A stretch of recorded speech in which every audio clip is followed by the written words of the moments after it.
O Brasil é o único país das Américas que teve um regime monárquico estável e reconhecido mundialmente. Haiti e México também tiveram suas experiências monárquicas, mas estas duraram pouco, tendo nenhuma relevância na história de ambos. O período monárquico brasileiro, que durou de 1822, ano da independência do país, até 1889, quando foi proclamada a República dos Estados Unidos do Brasil, marcou de forma indelével a história nacional. Escolheu-se a denominação Império do Brasil para o novo país que nascia pelo fato de que o monarca reinava sob uma gama variada de súditos, considerando-se as grandes diferenças que caracterizavam e ainda caracterizam o país.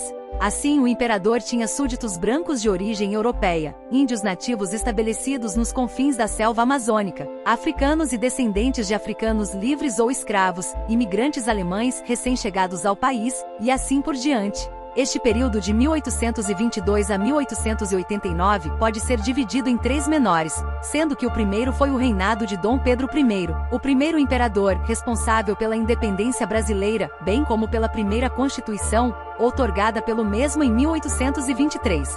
Nosso defensor perpétuo analisou o projeto de Constituição elaborado pela Assembleia, e não o aceitou, e em consequência mandou dissolver o colegiado e redigiu a seu próprio gosto uma Carta Magna para o país, que ficaria em vigor até a queda do regime monárquico. Sua popularidade, porém, ficaria comprometida com a derrota brasileira na Guerra da Cisplatina, que garantiu a independência do Uruguai, separando-o do Brasil, além de políticas impopulares, tidas como tendenciosas à comunidade portuguesa. O descontentamento chega a tal ponto que força Dom Pedro a abdicar em 1831, a favor do filho, de 5 anos de idade, o futuro Dom Pedro II.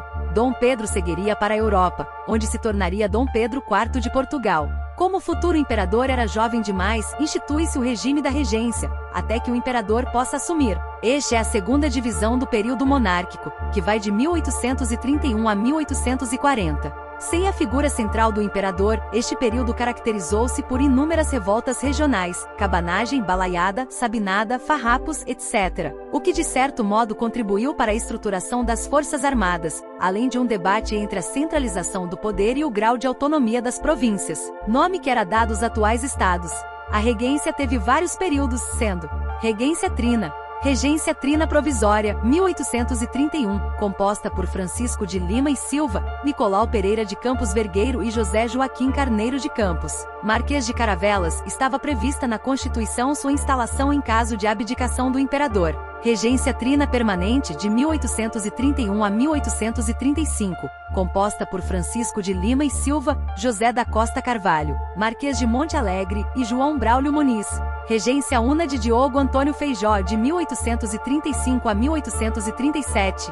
Regência Una de Araújo Lima, de 1838 a 1840. Em 1840 é dado o chamado golpe da maioridade por parte dos políticos liberais, que declaram a maioridade de Dom Pedro II, declarando-o apto a assumir o trono do Império do Brasil, com apenas 14 anos incompletos. Ao segundo imperador caberia o período final da monarquia no Brasil, e também o mais extenso, na verdade, é o chefe de Estado que por mais tempo permaneceu no poder no Brasil, conseguindo debelar as revoltas regionais e controlar de modo eficaz as disputas entre conservadores e liberais.